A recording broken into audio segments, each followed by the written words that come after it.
네, 감사합니다. 오늘 우리가 함께 나눌 말씀은 사도행전입니다. 사도행전 13장 42절로 52절까지 말씀 함께 보도록 하겠습니다. 사도행전 13장 42절로 52절까지 제가 가진 성경은 신약성경 211페이지입니다. 신약성경 211페이지 사도행전 13장 42절로 52절까지입니다.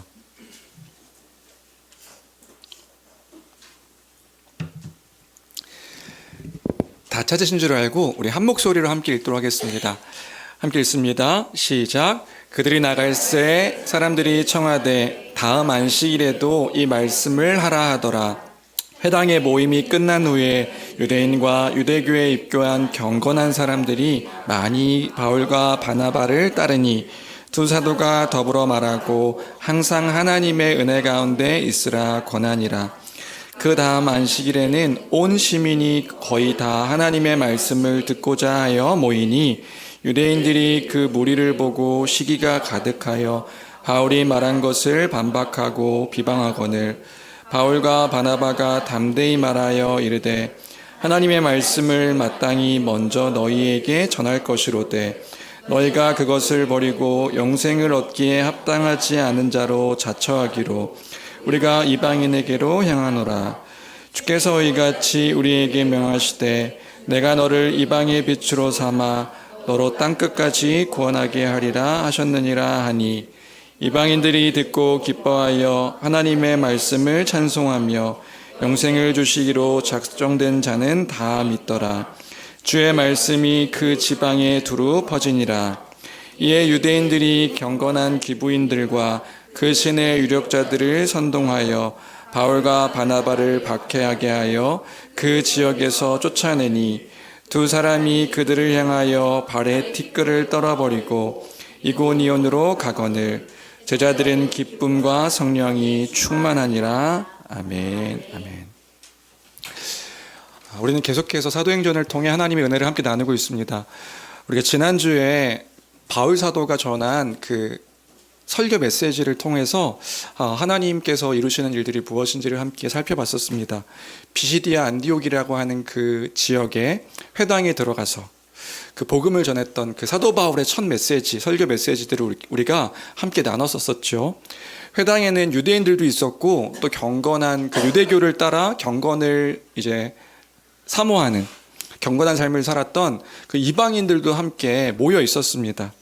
그 사람들은 구약 성경을 알고 있었기 때문에 이 사도 바울은 구약을 끌고 들어와서 하나님께서 이 구약의 약속들을 성취하셨다 말씀하시며 말씀을 통하여서 하나님의 뜻을 전했던 것을 우리가 살펴볼 수 있었죠. 다윗 언약을 통해서 영원한 나라, 영원한 왕이 그 왕위를 약속하셨는데 그 구원자 예수가 곧 그 다윗 언약의 성취인 영원한 나라와 영원한 왕위의 성취인 그시다, 그분이시다, 이걸 이제 선포했었습니다. 그리고 어떻게 알 수 있는데 말라기 선지자 이후로 400년간 끊겼던 그 선지자, 영적 대각성, 대부흥을 일으켰던 그 유대교회에서요, 그 세례 요한이 그 예수를 증언하였다, 이 이야기들도 그 증거의 내용으로 삼았던 것을 우리가 봤었고요.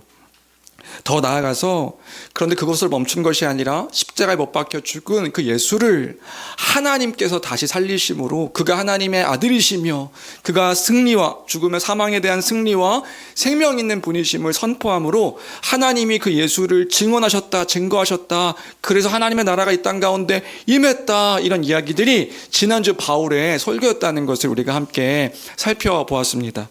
그래서요, 교회는요, 그 바울의 설교를 보고 들으면 알 수 있는 거예요. 우리가 알고 있는, 우리가 믿고 있는 그 복음을 이 바울 사도가 전했던 것이구나. 그래서 예수 그리스도를 통해서 이루신 일이 무엇이고 사도가 전한 그 메시지가 무엇인가, 본래 바른 교회라고 한다면 그 설교를 들으며 함께 기뻐할 수 있는 것이지요.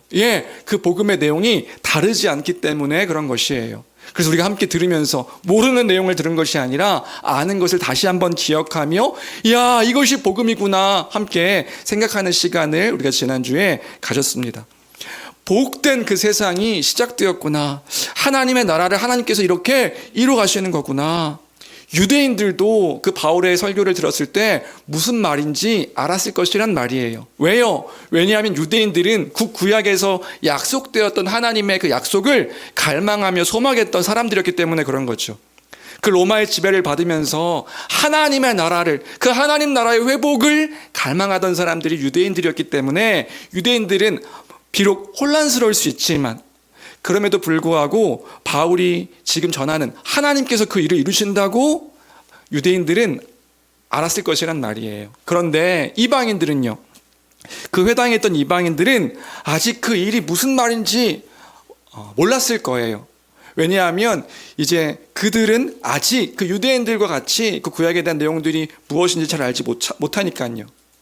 그렇지만 그 확신에 찬 그 사도 바울의 메시지를 들으면서 자신이 따르고 있는 그 유대교의 그 말씀을 통해 뭔가 성취되었다고 이야기하니까 분명히 뭔가 큰 일이 일어난 건 맞는 것 같은데 무슨 말인지는 잘 모르겠다. 분명히 소망의 메시지인 건 분명한 것 같은데 이게 정확히 무엇인지는 잘 모르겠다. 그래서 42절이었죠. 42절 말씀 우리 같이 함께 읽어볼까요? 사도행전 13장 42절입니다. 함께 읽습니다. 시작. 그들이 나갈새 다음 주에도 또 들려주십시오.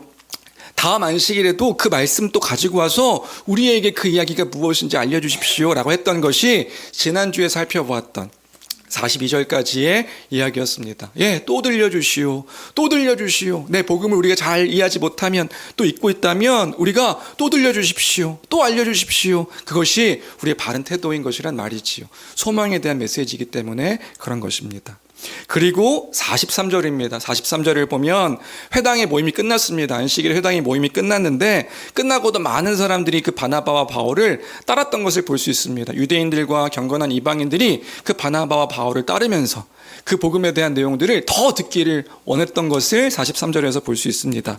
우리 43절도 같이 함께 읽어볼까요? 함께 읽겠습니다. 시작. 회당의 모임이 끝난 후에 유대인과 유대교에 입교한 경건한 사람들이 많이 바울과 바나바를 따르니 두 사도가 더불어 말하고 항상 하나님의 은혜 가운데 있으라 권하니라. 사람들이 막 그 바나바와 바울을 따랐습니다. 더 알기를 원했으니까요. 그런데 그들을 향하여서 두 사도가 뭐라고 권면했는가? 항상 하나님의 은혜 가운데 있으라. 항상 하나님의 은혜 가운데 머물라. 이렇게 권면했다고 하는 것이 43절의 내용입니다. 그러면 이렇게 권면했다고 한다면 이렇게 권면한 이유가 무엇일까요? 그 이유는요, 여러분 잘 들으셔야 됩니다. 하나님 나라의 일들이 단순히 재미있고 유익하고 흥미로운 이야기로 끝나지 않으려면, 좋다, 저거 재미있는 이야기인데 이렇게 끝나지 않으려면요, 항상 하나님의 은혜에 머물러 있어야 하는 것입니다. 항상 하나님의 은혜에 머물러 있어야 그것이 우리의 그 마음 깊숙이, 영혼 깊숙이 우리가 새겨져서 날마다 믿음의 고백으로 나타날 수 있기 때문에, 언제요? 항상 하나님의 은혜에 머물러 있을 때예요. 우리의 신앙의 고백이, 그 고백으로 날마다 찬양하는 찬양이 언제 이 찬양으로 흘러넘칠 수 있는가? 항상 하나님의 은혜에 머물러 있을 때, 그 안에 있을 때, 그것밖에 없는 것입니다. 그렇지 않으면 그저 그 하나님 나라의 그 복음, 우리가 복음이라고 하는 말들이 그 재미와 유익과 흥미로 그냥 지적인 유익으로 끝날 수 있게 되어지는 것이란 말이에요. 그럼 어떻게 됩니까? 그러면요, 그 복음을 들었음에도 불구하고 나의 삶에 아무런 그 변화와 아무런 어떤 그 삶의 태도에 1도 영향을 주지 못하는 그런 복음으로 끝날 수 있는 것이다. 우리가 이 사실을 잘 기억해야 될 줄로 믿습니다. 이 말씀을 묵상하는데 예수님께서 제자들에게 말씀하셨던 씨 뿌리는 비유의 말씀이 생각이 났습니다. 예수님께서요, 제자들과 함께 계실 때에 제자들에게 이런 비유했던, 신앙생활 오래 하신 분들이라면 다 아는 비유이긴 한데 이런 비유의 말씀을 했다는 걸 여러분도 혹시 기억하실까요? 여기는 같이 함께 읽어보겠습니다. 마태복음 13장 3절부터 9절까지입니다. 이런 말씀하셨습니다. 우리 같이 함께 읽겠습니다. 함께 읽습니다. 시작. 예수께서 비유로 여러 가지를 그들에게 말씀하여 이르시되 씨를 뿌리는 자가 뿌리러 나가서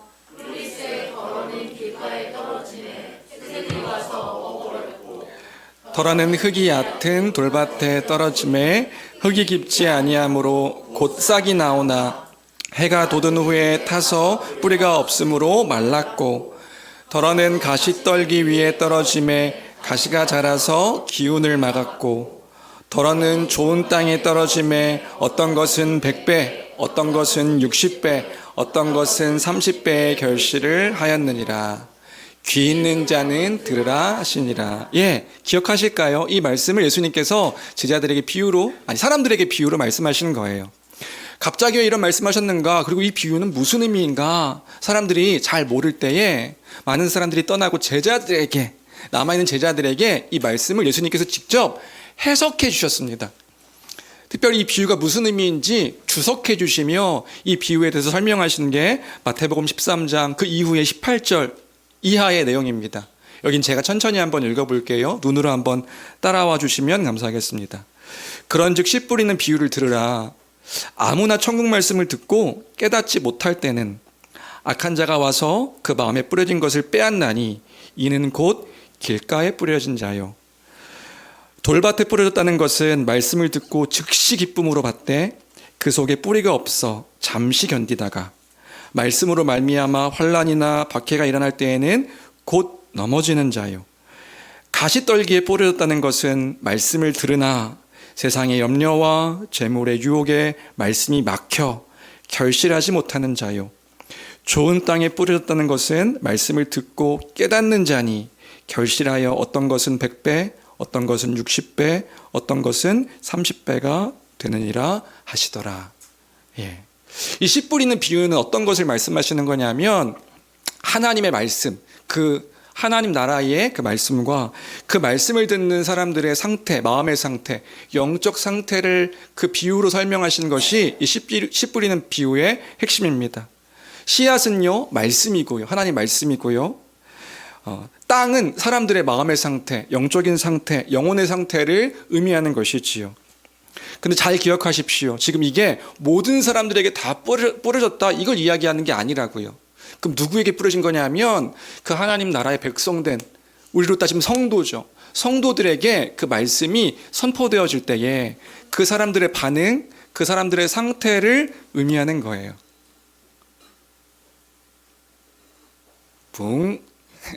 그럴 수 있다. 아, 행복하다. 아, 기쁘다. 그럴 수 있다. 괜찮습니다. 그럼 제가 어디까지 얘기했을까요? 자, 씨 뿌리는 비유. 씨 뿌리는 비유는 그래서 성도들한테 이야기하는 것이다. 하나님 나라의 백성된 성도들을 향한 메시지인 거예요. 그래서 하나님 나라의 백성된 이들이 이러한 상태에 있을 수 있다는 것이지요. 그래서 길가 같은 사람이 있는 것입니다. 이 사람은 하나님 말씀을 듣지만 곧바로 그 뿌려진 말씀이 빼앗겨진 사람, 그것이 바로 길가에 뿌려진 그 사람의 마음 상태이다. 사탄이 그 마음 가운데서 곧바로 뺏어서 그 말씀이 남겨진 게 없는 사람, 예배를 드리고 말씀은 듣는데 영혼과 삶 가운데 1도 영향이 없는 사람, 그 아무것도 그 맺혀지지 않는 사람이 길가에 있는 사람인 것입니다. 예, 예배 자리에 앉아 있는데 말씀을 듣는데 그 말씀이요 그냥 팅 하고 튀겨 나가는 거죠. 그래서 영혼 가운데 아무런 영향과 변화와 유익도 끼치지 못하는 사람, 그게 바로 길가밭에 있는 사람의 그 태도의 모습인 것이에요. 돌밭 같은 사람도 있습니다. 그 돌밭 같은 사람은 어떤 사람들이냐? 말씀을 들을 때 듣고 즉시 기뻐합니다. 그래서요, 말씀을 들을 때, 야, 내가 말씀이 들린다. 야, 내가 말씀을 알았다. 야, 이 말씀 너무 신기하고 기쁜 일이다. 생각합니다. 그런데 자칫 착각하게 됩니다. 뭐라고요? 자신이 잘 믿고 있다고요.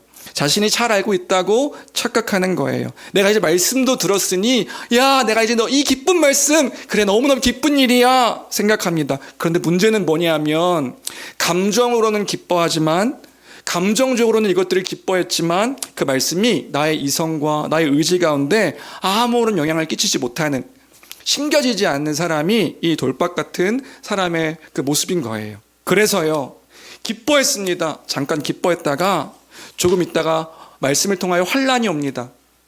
말씀 때문에 또는 삶 속에서 여러 가지 어려움들이 옵니다. 내가 기대했던 것과 다른 일들이 펼쳐집니다. 내가 말씀 알았는데, 분명히 기뻐했는데 여러 가지 어려움들이 닥치게 됩니다. 섭섭한 일들이 마음속에 들어오기도 하고 여러 가지 시험과 유혹들이 막 이렇게 몰려오게 됩니다. 예수 믿는 일로 인해서 여러 어려움이 올 때에 하나님의 말씀이 아무런 소용이 없는 사람, 하나님 말씀이 기억나지도 않고 아무런 소용이 없는 사람, 그 사람이 바로 돌박 같은 마음의 상태의 사람인 것이에요. 가시떨기 밭 같은 마음의 사람도 있습니다. 영적인 상태가 가시떨기 같은 그 상태의 사람. 이 사람은 어떤 사람이냐면 말씀을 듣습니다. 말씀을 듣는데 당장에 여러 가지 염려들이 있는 거예요. 말씀을 듣고 있는 그 중에 세상의 염려, 돈의 유혹, 이런 것들이 가득 차 있습니다. 그래서요, 하나님보다, 그 말씀보다 지금 당장의 염려와 근심들, 그리고 내게 있는 여러 유혹들이 막 내 마음 가운데 가득하니까 말씀이 그 길가 사람하고는 다른 거예요. 길가 사람은 그냥 듣고 팅, 그냥 내가 눈은 뜨고 여기는 앉아 있지만 들으면 팅 하고 튕겨나가는 사람이라고 한다면, 이 가시밭에 있는 사람은 뭐냐면 듣기는 듣습니다. 근데 내 안에 염려와 유혹과 어떤 근심과 이런 것들이 가득 차 있으니까 말씀이 이제 들으면서 튕겨나가는 거죠. 그리고 자기 핑계를 대는 겁니다. 자기 스스로 내 상태는 지금 말씀을 들은 상태가 아니라고 생각하는 것, 그게 바로 가시떨기 밭의 그 상태의 사람입니다. 저 말씀은 지금 나랑 상관없어. 저 말씀은 지금 나한테는 내가 지금 그걸 들을 만한 상태가 아니야 라고 스스로 생각하는 그 마음의 상태가 이 가시떨기 밭 같은 마음의 상태의 사람들이라는 거죠. 그래서요, 자기 스스로 문을 닫아놓고 이 핑계 저 핑계 대며 말씀을 거부합니다. 여러분 기억하십시오. 그게 바로 가시떨기 같은 마음 밭의 상태인 것이란 말이에요. 그런데 예수님께서 또 한 가지의 그 밭을 얘기하시는데 좋은 땅과 같은 사람이 있다고 하십니다. 그 사람은 어떤 사람이냐? 말씀을 듣고 깨닫는 자입니다. 갈망하는 마음으로 하나님 말씀을 받으려고 하는 사람의 마음 상태. 그래서요, 그 말씀을 어떤 말씀이든지 간에 영혼 깊숙이 새깁니다. 어떤 말씀이든 주님께서 말씀하시면 그 말씀 앞에 아멘 아멘 반응하며 갈망함으로 그 말씀을 받는 사람. 그 결과가 어떻게 되냐? 100배, 60배, 30배의 열매를 맺습니다. 여러분이 30배, 60배, 100배의 복을 받는다, 이게 그 말씀이 이게 아닌 거예요. 그 하나님 말씀 가운데 그 말씀을 깊이 새김으로 인하여서 그 말씀의 열매로 100배, 60배, 30배의 열매들이 나타나는 것. 그래서 어떻게 살아가는데요? 하나하나 하나님 나라의 소망으로 자신의 기준에, 삶의 기준을 삼고 가정에서나 삶에서나 무엇을 선택할 때나 그 말씀이 깊이 새겨진 말씀을 근거로 해서 내가 어떻게 하는 것이 하나님을 더 사랑하는 일이고 내가 어떻게 살아가는 것이 주의 말씀 가운데 순종하여 다른 이들을 사랑하며 살아갈 수 있는 일인가? 이게 복된 것이지. 그게 복이라 말씀하셨으니 아멘 아멘, 나의 삶이 주의 영광을 위해 살아가는 삶입니다. 주님 말씀하셨으니 내가 그 영광을 위해 그 말씀 기준으로 살아갑니다. 100배, 60배, 30배의 결과를 맺는 좋은 땅이 있다. 이렇게 말씀해 주신 것이란 말이에요. 주 안에 사랑하는 성도 여러분, 여러분은 지금 어떤 마음밭의 상태에 머물고 계십니까? 여러분의 마음밭의 상태는 어떤 상태이십니까? 이 얘기를 들었을 때 여러분들 각자 생각하시는 자신의 마음밭의 어떤 상태가 있으실 것 같아요. 심지어 길가도 있으시겠죠. 지금 다 얘기했는데 이미 팅팅팅팅 나갔어요. 나가가지고 아무것도 지금 뭐 물어보셨지? 이렇게 생각하시는 분은 이미 그냥 길가예요. 길가. 내 마음밭은 지금 어떤 상태에 머물고 계시는가? 그런데요, 여기서 예수님께서 말씀하신 이 비유를 기억할 때 우리가 잊지 말아야 될 중요한 한 가지가 있습니다. 그게 뭐냐면요, 예수님께서 지금 이 말씀을 하시면서 이런 이야기를 하신 게 아니라고요. 천국 복음이 그 마음밭을 바꿀 것이다, 이렇게 이야기하고 있지 않음을 우리가 기억할 필요가 있습니다. 다시요. 예수님께서요, 이 천국 복음이 너의 마음밭을 바꿀 것이다, 이렇게 말씀하시는 것이 아니라 예수님께서는 지금 이 비유를 통해서 뭘 말씀하시냐면 지금 너의 마음밭은 어떤 상태인가 하고 질문하고 있는 것이란 말이에요. 그 복음을 들으면 그 복음으로 너의 마음밭을 내가 바꿀 것이야, 이렇게 얘기하는 게 아니라 지금 이 복음을 들을 마음의 상태가, 너희는 어떤 상태인가, 지금 예수님께서 이 비유를 통하여서 제자들에게 듣게 하시는 것이란 말입니다. 그래서요, 지금 내가 길가일 수 있고, 내가 독을 짝 바칠 수 있고, 내가 가시떨기의 밭의 상태일 수 있는 겁니다. 좋은 땅과 같은 마음의 상태일 수도 있는 것이지요. 여러분 생각하셨을 거예요. 난 지금 어떤 상태인가? 그럼 그때 우리는요, 여러분 기억하십시오. 다른 핑계를 대지 말고 내 상태를 여러분 목도하셔야 되는 거예요. 아, 내 상태가 지금 이런 상태구나. 내가 지금 아무것도 들리지 않고 때로는 잠깐 기뻐하는 것 같으면서도 어느새 다른 시험과 유혹과 여러 일들이 올 때에 마음이 무너져 내려버리는 상태라면, 아, 기뻤는데 그 기쁨 가운데 조금의 유혹과 시험들이, 어려운 일들이, 섭섭한 일들이 올 때에 내 마음이 무너지는 상태라면, 이미 염려와 근심이 가득하여서, 돈의 유혹이 가득하여서 하나님 말씀하시는 말씀에 저건 내가 들을 마음, 지금 마음의 상태가 아니야, 나는 지금 그거 들을 수가 없어 라고 하는 마음의 상태라고 한다면, 그런 이유를 외부에서 찾지 말고 다른 어떤 핑계를 멈추고 나의 죄된 상태를 바라봐야 한다는 것이에요. 아, 내가 지금 이런 상태구나. 그러면서 돌아봐야 되는 것이요. 내가 지금 가장 사랑하는 것이 무엇인가? 내가 기뻐하고 즐거워하는 것이 무엇인가? 나를 유혹해서 이것이 있어야만 내가 살 수 있다고, 이것이 있어야만 내가 행복하다고 지금 말하게 하는 그 무엇이 무엇인가? 하나님보다 더 사랑하는 그 무엇이 있다면 하나님 말씀은 절대로 여러분의 마음밭에 심겨지지 않을 것이란 말이에요. 하나님의 주인 되심을 거부하며 내가 주인 되어서 내 것을 위해 살아가는 영혼의 상태에 어떻게 하나님의 말씀이 심길 수 있겠느냐는 말이에요. 여러분 기억하십시오. 이것이 바로 하나님을 잃어버린 마음의 상태인 것이란 말입니다. 그럼 그때 어떻게 해야 되는가? 두 사도가 지금 같은 이야기를 하는 거예요. 하나님의 그 복음의, 하나님 나라의 그 복음의 이야기를 듣고 무언가 흥분하는 이들에게 그들을 향하여서 권하는 것이 이것이었다고요. 뭐라고 권했냐 하면 막 바울과 바나바를 따라와서 더 그 말씀을 들려주십시오. 흥분하는 사람들에게, 그들에게 권면하며 말한 것이 무엇인가? 항상 하나님의 은혜에 머무십시오. 항상 하나님의 은혜에 남아 있으십시오.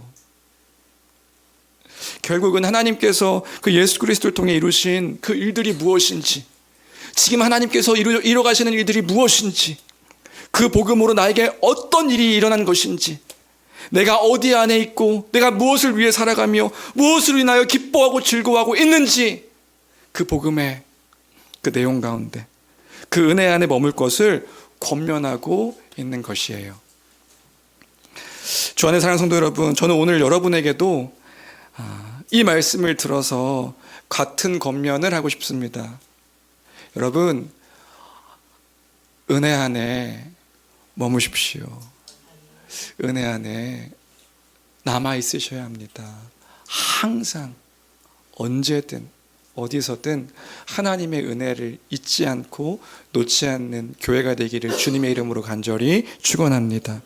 네, 나 자신의 모든 생각을 여러분 멈추십시오. 여러분이 갖고 있는 어떤 유혹과 생각의 모든 생각들을 멈추십시오.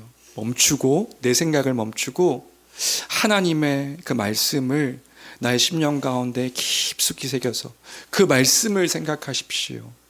그 은혜 안에 머물므로 그 영혼이, 그 좋은 땅으로 100배, 60배, 30배의 귀한 결실 맺는 영혼 되기를 주님의 이름으로 간절히 축원합니다. 하나님의 은혜가 날마다 우리를 새롭게 할 줄로 믿습니다. 그 다음 44절인데요. 두 번째로 우리 44절 말씀 같이 함께 읽겠습니다. 함께 읽습니다. 시작. 그 다음 안식일에는 온 시민이 오늘 우리가 이 본문을 문자 그대로 읽으면 비시디 안디옥의 모든 사람들이 다 모여가지고 하나님 말씀을 듣기 위해서 모인 것처럼 상상할 수도 있어요.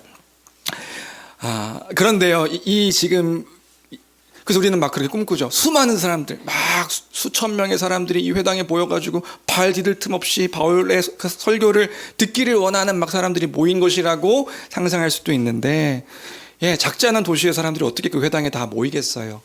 지금 그 비시디 안디옥의 모든 사람들이 다 모였다 이 이야기를 하고 있는 것이 아니라 회당에서 그 하나님 말씀을 들었던 그 사람들 전부가 다 그 다음 주 주일날, 그리고 또 그때 오지 않았던 사람들까지도 다 그 회당에 모여서 하나님의 말씀을 들었다는 것. 그럼 이유가 무엇일까요? 소문이 퍼졌겠지요. 그만큼 바울 사도가 전한 그 메시지가 그 사람들, 수많은 사람들에게, 그 유대교 하나님을 알고 있는 그 사람들에게 여러 가지 인상 깊은 매력을 주었던 복음이었기 때문에 그 수많은 사람들이 회당으로 몰려오게 된 것이란 말이에요. 특히나 비시디 안디옥에는 다양한 신전도 있었고 로마 황제를 숭배하는 숭배사상도 있었고 신에 대한 갈망함이 컸던 사람들이었던지라 바울이 담대하게 전했던 그 하나님 나라의 그 복음이 알기를 원했던 거예요. 유대교의 그 하나님이 지금 뭔가를 이뤄가신다고 하니 많은 사람들이 알기를 원했던 것이지요. 하나님 뜻을 듣기 위해서 모였던 것 같다. 여기서 우리는 또 한 번 잘 기억할 필요가 있는 것 같습니다. 기억할 것이 있는 것 같아요. 그게 뭐냐면 복음은 분명히 수많은 사람들에게 매력도 있고 영향력도 줄 수 있는 귀한 메시지라는 사실을 우리가 잊지 않았으면 좋겠습니다. 교회 다니는 성도들마저도 그 복음에 대해서 나는 믿고 있는데 이 믿고 있는 것들이 다른 사람들은 과연 믿을 수 있을까? 이렇게 의심하면서 살아가는 그런 성도들이 계시더라고요. 그게 아니라고요. 그래서 우리는요, 그 복음을, 우리가 믿고 있는 그 귀한 복음을 잘 준비했다가 소망에 관한 이유를 묻는 이들에게 담대하게, 그 온유와 담대함으로 그 복음을 전할 준비를 우리는 항상 해야 되는 것이란 말이에요. 그 복음이 나는 변화시켜서 나는 좋은데, 너는 어떻게 될지 잘 모르겠다. 그래서 내가 전해줄 수가 없다. 이렇게 대하는 태도가 우리에게는 있어서는 안 되는 것이다. 우리는 항상 이 복음을 통하여 이 복음이 귀한 하나님의 말씀임을 기억하여서 그 귀한 복음을 잘 전할 수 있는 우리가 되어야 될 줄로 믿습니다. 복음은 그 영향력이 있는 것이구나. 그 지혜와 지식의 충만함이 이 복음으로 말미암아 다른 영혼들을 살릴 수 있는 것이구나. 이 사실을 우리는 항상 기억해야 되는 것이란 말이에요. 그래서 전할 준비를 항상 해야 된다. 그리고 45절입니다. 45절도 같이 읽겠습니다. 함께 읽습니다. 시작. 유대인들이 그 무리를 보고 시기가 가득하여 이방인들은 하나님 말씀을 듣고자 막 모여요. 무슨 일이 일어난 건데? 근데 유대인들은요, 그 무리를 보고 시기했던 것을 볼 수 있습니다. 오히려 유대인들이 하나님 말씀에 더 관심을 갖고 지금 하나님이 무슨 일을 행하려고 하시는 건가 더 관심을 가져야 되는데 유대인들이 하나님 말씀에 관심이 없습니다. 회당에 모여서 율법과 선지자의 글과 이 글들을 읽으며 하나님의 나라와 하나님의 일들을 갈망한다고 했던 사람들이 그렇게 말했지만 정작 바울과 바나바에게 이방인들이 막 관심을 갖고 수많은 사람들이 그의 말들을 더 들으려고 하니까 시기와 질투의 모습을 보이는 것이 45절의 내용인 것이에요. 하나님 말씀이 정말 그러한가? 이게 중요한 게 아니라 그 수많은 사람들이 따르는 것들을 보고 시기가 가득했다. 이 45절을 보면서도 교회된 우리가 또 하나 또 생각하고 우리를 향한 그 교훈점으로 가질 수 있는 것이 있는 것 같습니다. 그게 뭔가요? 때로는 우리의 모습 가운데도요, 유대인들과 같은 모습이 있다는 것. 여러분, 유대인들, 하나님 말씀을 관심 갖지 않는 유대인들, 이렇게 우리가 손가락질할 것이 아니라 저러한 모습이 우리에게는 없는가? 이 사실을요, 우리는 생각해야 되는 것이란 말이에요. 우리도요, 날마다 예배하고 모여서 예배하고 하나님의 말씀을 듣는다고 그렇게 여기는 교회이지요. 우리가 하나님 말씀을 듣습니다. 우리가 하나님을 바르게 알아서 하나님을 예배합니다. 그런데요, 우리가 어느 순간에 그 눈과 귀를 하나님과 그분의 말씀이 아니라 다른 것들에 관심을 갖고 쏟게 되는 일들이 우리에게 자주 일어나는 것을 나는 압니다. 그걸 우리가 보게 되는 때가 너무나도 많단 말이에요. 그래서요, 하나님 말씀이 너무 중요합니다 라고 말은 하지만 다른 사람들의 성공, 다른 사람들이 나보다 더 인정받는 것, 그런 것 같은 모습을 볼 때에, 그리고요, 사람들이 나보다 다른 사람들에게 더 많이 관심을 갖고 외적인 것에 더 많은 것들을 포커스를 두는 모습을 볼 때에요, 우리가 나도 모르게 스물스물 막 시기하는 마음, 질투하는 마음, 비방하려는 마음, 이 마음들이요 스물스물 올라오게 되는 것을 우리가 보게 될 때가 있단 말이에요.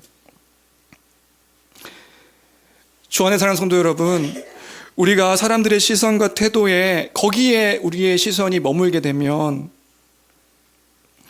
하나님의 백성이라고 불리는 우리가 마귀의 유혹에 속아 넘어가서 하나님을 놓치게 되는 경우가 있음을 우리는 기억하며 잊지 말아야 될 줄로 믿습니다. 마귀는요, 우리를 우는 사자와 같이 그를 끊임없이 미혹하고 있다고요. 성도들을 향해서. 그럼 그 목적이 무엇인가요? 그 목적은 하나님과의 관계에서 우리를 끊어뜨려 놓으려 하는 것이 그 사단의 미혹의 목적입니다. 좋은 일을 하고 있다고 이야기하면서 정작 우리 마음 가운데 그런 쓴 마음들, 거짓된 마음들이 막 이렇게 올라오는 것, 그건 하나님께서 주신 그 성령께서 허락하시는 그 마음이 아님을 우리는 기억해야 되는 것이란 말이에요. 마귀는 결코 자신을 섬기라고 그 우상 숭배하라고 유혹하지 않습니다. 마귀는요, 미혹하는 자, 우리 복음의 계시 때도 함께 나눴죠. 미혹의 영이어서 우리 결국에는요, 자기 스스로를 돌아보게 하는, 내가 주인이라는 것들을 계속 생각하게 하는.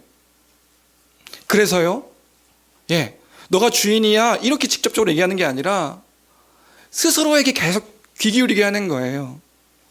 내가 억울하고, 내가 기분 나쁘고, 내가 섭섭하고, 내가 서운한 것들이 있고, 그래서 나를 계속해서 곱씹게 하는, 생각나게 하는, 그래서요, 분노와 시기와 거짓을 증폭하는 일을 한다는 것.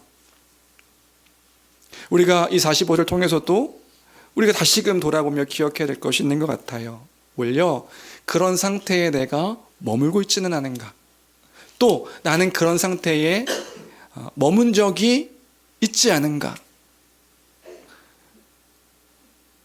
목사인 저도 그럴 때가 있단 말이에요.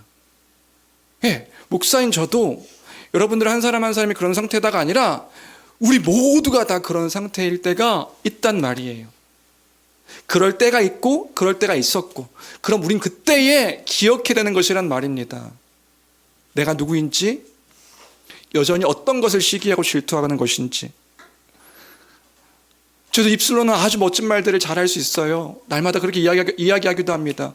주는 흥하셔야 하겠고 나는 쇠하여야 합니다. 주님, 저는 저 바위 뒤에 감추시고 주님의 영광만 드러나기를 원합니다. 기도하는 기도의 제목도 그런 기도의 제목일 때가 있어요. 그렇게 기도하고도 어떤 다른 사람들이 더 흥황하는 것들을 볼 때에 마음도 무너지기도 하고 비교해서 움츠러들기도 하고 그럴 때가 있단 말이에요. 내가 더 인정받기를 원하는 마음들이 우리에게 생길 수 있습니다. 그럼 그때에 우리는 기억해야 되는 것이라고요. 지금 내가 뭘 보고 있는가? 무엇을 생각하고 있는가? 하나님의 말씀 가운데, 하나님의 하나님 되심 가운데, 하나님의 일하심 가운데 그 나의 생각과 마음을 둠으로 그 시기와 질투를 멈출 수 있는 교회가 되기를 주님의 이름으로 간절히 축원합니다. 45절이었고요. 46절, 47절입니다. 46절, 47절 같이 함께 읽어보겠습니다. 함께 읽습니다. 시작. 바울과 바나바가 담대히 말하여 이르되 너희가 그것을 버리고 영생을 얻기에 합당하지 않은 자로 자처하기로 우리가 이방인에게로 향하노라. 주께서 이같이 우리에게 명하시되 내가 너를 이방의 빛으로 삼아 너로 땅끝까지 구원하게 하리라 하셨느니라 하니, 하나님 말씀이 마땅히 먼저 유대인들에게 전해졌습니다. 하나님의 구약의 말씀을 먼저 받았던 유대인들에게 전해졌는데 그 유대인들이 그것을 버리고 영생을 얻기에 합당하지 않은 자로 자처해서 스스로 그렇게 하나님 말씀을 듣기를 거부했기 때문에 우리가 이방인에게로 향한다. 이게 이제 46절, 47절의 말씀이지요. 주님의 명령은 땅끝까지 그 이방의 빛으로 그 복음을 전하여서 구원하게 하는 것이 주님의 뜻이어서 이제 우리가 이 복음을 이방인에게로 전한다. 땅끝까지 이 복음이 전해질 것이다. 이 이야기를 하고 있는 게 46절, 47절의 선포입니다. 여기서도 땅끝이라고 나오네요. 그 땅끝이 어딘가? 여러분, 땅끝은 물리적으로 우리가 걸어가는 그 세상의 끝이 아닙니다. 지구는 둥그니까 자꾸 걸어 나가면 어떻게 된다고요? 바다가 있어요. 바다에 빠진다고요. 땅끝은 그 물리적으로 저 땅끝이 아니에요. 그 땅끝은 뭐냐면 그 복음을 알지 못하는 그 어둠 가운데 있는 그 하나님을 갈망하는 사람들에게 복음을 전하는 것. 그 복음을 알지 못하는 그 이들이 곧 땅끝입니다. 그래서 이방인들에게 이 복음이 전해진다. 이 귀한 보배를 알기를 원하는 사람들, 그 사람들이 땅끝인 거예요. 땅끝까지 내 증인이 될 것이라. 예, 우리가 그 땅끝까지 주님을 알지 못하는 이들에게 복음을 전하는 것, 이것이 바로 땅끝임을 우리가 기억해야겠습니다. 그래서 48절이 참 의미가 있는데요. 우리 48절도 같이 읽겠습니다. 연결해서 읽습니다. 48절입니다. 시작. 이방인들이 듣고 기뻐하여 하나님의 말씀을 찬송하며 영생을 주시기로 작정된. 네, 무슨 말씀인지 이해되실까요? 그때에 회당에 모였던 그 모든 시민들이, 회당에 있던 사람들은 다 그 주의 말씀을 들었다는 거예요. 그런데 그때에 그 말씀을 들은 모든 사람들이 다 하나님을 믿게 되었는가? 아니요, 그렇지 않았다고요. 그럼 어떤 사람들이 믿게 된 건데요? 영생을 주시기로 작정된 자가 다 믿었다, 이렇게 이야기하고 있는 거예요. 그러니까 우리는 오해와 착각 속에 그 복음이 전파될 때에 그 회당에 있던 수많은 사람들이 다 듣고 다 기뻐하여서 믿게 되었다, 이렇게 생각할 수 있지요. 그런데 그게 아니라 성경은 뭘 이야기하고 있냐면 믿는 자의 수가 아주 많아서 그 도시 전체가 다 그리스도인이 되었다, 이 얘기를 하고 있는 것이 아니라 지금 이 말은 수많은 사람들 가운데 믿기로 작정된 그 사람들이 하나님의 뜻 가운데서 하나님의 말씀을 받아서 찬송하며 반응하는 사람들을 보게 되었다, 이렇게 이야기하는 게 48절의 이야기인 것이에요. 다시요, 여러분 잘 기억하셔야 됩니다. 복음을 듣는 사람들이 다 반응했나요? 아니요. 수많은 사람들 가운데 일부가 그 복음에 반응하여서 믿게 된 것을 보게 된 것이란 말이에요. 그 몇 명이나 반응했을까요? 몇 명이나 그 비시디 안디옥에서 이방인들이 그 복음을 믿고 반응했을까요? 모릅니다. 몰라요. 알 수 없습니다. 왜죠? 왜냐하면 지금 비시디 안디옥에서는 그 사도들과 그 성도들이 그 수에 관심이 없었기 때문에 그런 거예요. 몇 명이나 회심했는가? 몇 명이나 교회 성도가 되었는가? 이건 관심의 영역이 아닌 것이란 말이에요. 중요한 것은 수가 아니었습니다. 우리는요, 그 수에 관심이 많습니다. 우리가 얼마나 많은 수로 부응했는데, 얼마나 많은 사람이 그 말씀에 반응했는데, 그 외적인 사람들의 수에 우리는 참 관심이 많아요. 그런데 성경은요, 사실 그 믿는 자의 수에 그렇게 큰 관심이 없습니다. 그리고 여러분 그거 아실까요? 초대교회 때 특히나 이 이방 지역의 교회들은요, 여러분 대형 교회가 없었다는 거예요. 그 교회들이, 그 이방인 지역들의 교회는 대형 교회가 아니었습니다.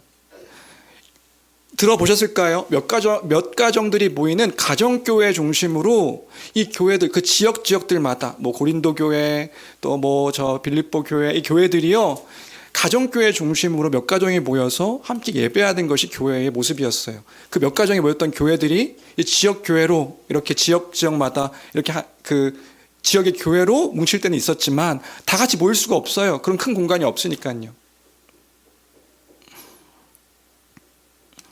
그럼에도 그 사람들이 그리스도인으로서 살 수 있었던 것은 무엇인가?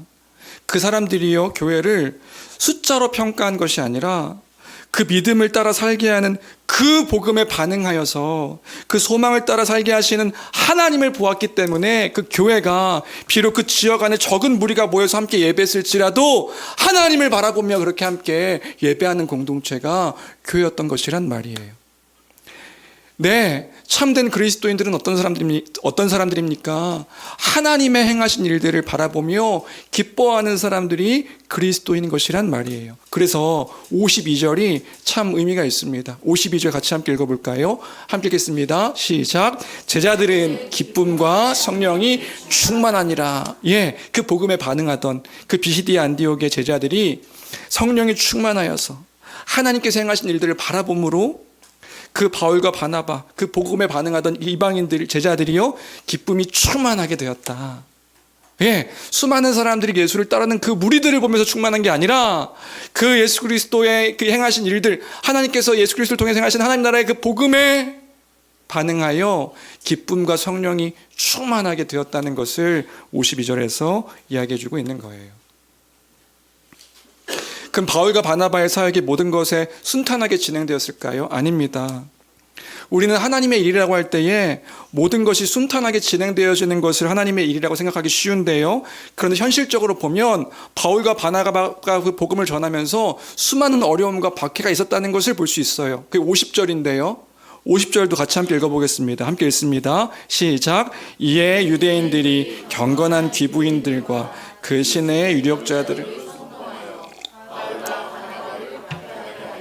그 지역에서 쫓아내니, 네, 유대인들이요, 그 경건한 귀부인들과 영향력 있는 사람들, 시내에 힘 있는 자들을 선동했어요. 이간질시켜서 바울과 바나바를 박해했다고 이야기합니다.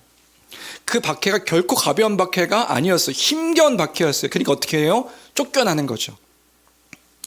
다른 지역, 이고니온 지역으로 이동하는 일이 발생하게 된 것입니다. 그러면 그때 바울과 바나바가 이 박해를 이상하게 여겼을까요? 하나님의 일을 하고 있는데 왜 이렇게 심한 박해가 있지? 왜 이렇게 심한 어려움들이 있지? 이상하다? 이렇게 생각했을까요? 아니요. 왜냐하면 자신들에게 닥친 그 어려움들이 결코 하나님의 일하심에 반대가 되는 것이 아니라는 것을 굳게 믿었기 때문에, 하나님 말씀을 따라서 복음을 전하고 그 복음의 일들을 행한 후에 나타난 그 결과들에 결코 후회나 나쁜 것이 아님을 믿었기 때문에 이 일들을 이상하게 여기지 아니하며 이 바울과 바나바가 계속해서 복음을 전하고 있음을 우리가 볼 수 있는 것이란 말이에요. 그 무엇입니까? 예, 그들이 바라본 것은, 그 바울과 바나바가 바라본 것은 사람들의 어떤 태도와 반응이 아니라 하나님의 일하심을 바라본 것이에요.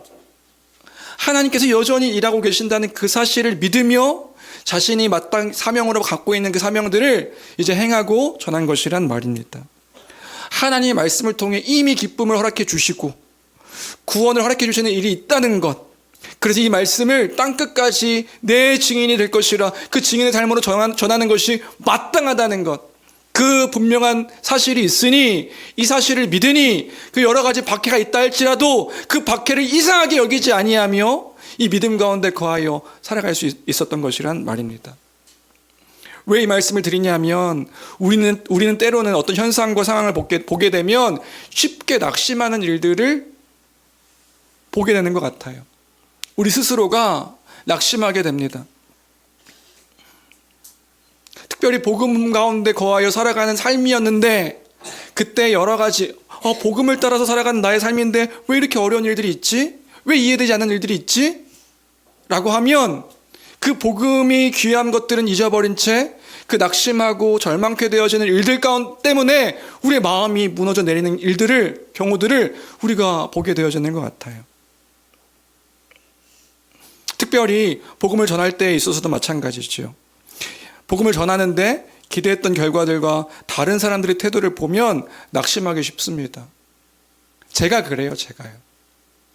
예, 복음을 열심히 전했는데 그 열심히 전했음에도 불구하고 물론 그 복음에 반응하는 사람들도 있지만 전했는데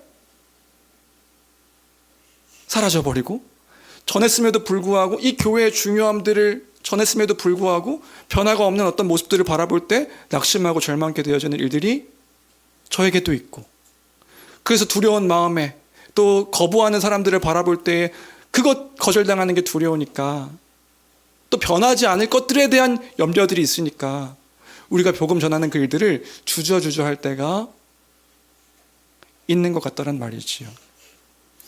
그런데 그때 우리가 기억해야 될 것은 뭐냐면요, 우리의 역할은, 우리가 이 땅 가운데서 주의 부르심 가운데 살아가는 우리의 역할은 사람들을 변화시키는 데 있지 않음을 우리는 기억해야 될 줄로 믿습니다. 예, 우리가 사람을 변화시킬 수 없는 것이라고요. 우리의 역할은 복음을 알고 복음을 전하며 그 복음 가운데 거하여 항상 은혜 가운데 머물러 살아가는 것, 그것이 우리의 삶 가운데 주님께서 허락하신 일들이지, 우리가 무언가 바꾸고 변화시키며 사람들을 막 더 많이 변화시키는 그 일들이 우리의 역할이 아니라는 것을 우리는 기억해야 될 줄로 믿습니다. 그 복음을 통해 하나님의 일하심을 믿고 바라보는 것이에요. 하나님을 바라보는 것. 모든 일들 속에서 하나님의 일하심을 기억하며 그 길 가운데 서 있는 것. 구원의 역사 가운데 교회가 있고 그 교회가 말씀으로 세워지고 있음을 믿고 바라보는 것. 그 이후의 일들은요, 하나님께 맡기는 거예요. 하나님께 맡기며 살아가는 삶이 우리의 삶이라는 것을 잊지 않고 고백하며 주님이 주인이십니다 말이 아니라 삶 가운데서 살아가는 교회가 되기를 주님의 이름으로 간절히 축원합니다. 예, 말씀을 정리하겠습니다. 말씀을 정리하면서 저는 그 마지막 정리를 하면서 52절이 계속해서 곱씹어졌거든요. 52절. 곱씹어지면서 묵상되었는데 우리 52절 같이 함께 읽어볼까요? 함께 읽겠습니다. 시작. 제자들은 기쁨과 성령으로 기쁨과 성령이 충만하더라. 제자들은 기쁨과 성령이 충만하게 되었다라고 하는데, 여기서 말하는 제자들이 누굴까? 이제 마지막으로 이제 생각하면서 여기서 말하는 제자들이 누굴까 생각해 봤습니다. 1차적으로 여기서 말하는 제자들은요, 비시디아 안디옥의 그 일부 유대인 신자들과 그 이방인 믿게 되어진, 그 복음을 들음으로 믿게 되어진 신자들이, 이방인들이 아마 이방인 제자들이 더 많았던 것으로 보이고요. 그 제자들은 그 사람들이었을 것이다. 그런데 이들이 기쁨과 성령이 충만하게 됐다 이렇게 얘기하는 거예요. 그런데 잘 생각해 보십시오. 현실은 그렇지 않거든요. 기쁨과 성령이 충만할 이유가 이 비시디아 안디옥의 성도들에게 있어서는 없었습니다. 상황적으로 보면요. 왜요? 지금 자신들에게 복음을 전한 바울과 바나바가 어떻게 됐는데요, 그 지역에서 선동질을 당해가지고 이고니온으로 도망치듯 그렇게 떠나버린 것이 지금 그들이 남아있는 그들의 상황적 상태였던 거예요. 그러니까 복음을 전한 사람들이요, 쫓겨납니다. 우리는 그 복음을 듣고 받아서 믿게 되었는데 저 사람들 쫓겨나네? 근데 왜 이 제자들이 기쁨과 성령으로 충만할 수 있었을까? 뭔가 잘못된 것 같은데? 라고 의심하지 않고 기쁨과 성령이 충만하게 되었을까? 그럼 오해하지 마십시오. 이 사람들이요, 성령이 충만해졌다는 건 어떠한 신비한 힘으로 뭔가 이렇게 막 그 힘을 경험했다, 그런 이야기가 아닙니다. 성령의 충만함은 결국에 말씀의 충만함이거든요. 그럼 이 사람들이 어떻게 된 거예요? 그 말씀으로 가득하게 된 것이죠. 그 소망에 대한 이유로 그 사람들이 가득하여서 하나님의 일하심을 보게 되었기 때문에 그런 것입니다. 하나님께서 이 구원의 일들을, 그 구약에 약속되어진 그 구원의 일들을 이제 유대인들만이 아니라 이방인은 우리에게도 이렇게 선포되어 이렇게 이루어지게 하셨구나, 이 사실에, 이 복음에, 그 하나님의 은혜에 항상 머무는 그 시작이 이들이 되었기 때문에 기쁨과 성령의 충만함으로 상황은 아닌데 그렇게 기뻐할 수 있었던 것입니다. 이 제자들은 2차적으로는 바울과 바나바였겠지요. 이 바울과 바나바도 기쁨과 성령이 충만했다고 한다면 왜 충만할 수 있었을까요? 그들은 박해를 당해서 쫓겨나는데요. 하나님의 일을 함에도 불구하고 막 도망치듯 나가는데요. 왜 기뻐할 수 있습니까? 성령의 충만함으로 왜 충만하다 고백할 수 있습니까? 예, 그들 역시도 하나님의 일하심을 놓치지 않았기 때문에 그런 것이란 말이에요. 하나님이 여전히 일하고 계시는구나. 나의 어떠함과 상관없이 하나님이 이 일들 가운데서 역사하고 계시는 거구나. 여러분, 우리가 그것을 잊지 않고 바라봐야 될 줄로 믿습니다. 예, 여러 가지 내가 기대했던 어떤 것들이 원하는 대로 이루어지지 않는 그때에도 우리가 거기에 시선을 머물면서 낙심하는 것이 아니라 하나님이 함께 하심을 기억하여 하나님이 일하고 계심을 우리가 놓지 아니할 때에 우리의 기쁨은, 그 충만함은 놓치지 않게 되는 거예요. 초반에 씨 뿌리는 비유 얘기됐습니다. 여러분, 마음의 상태가 어떠십니까? 길가, 돌짝밭, 가시밭. 여러분, 멈추십시오.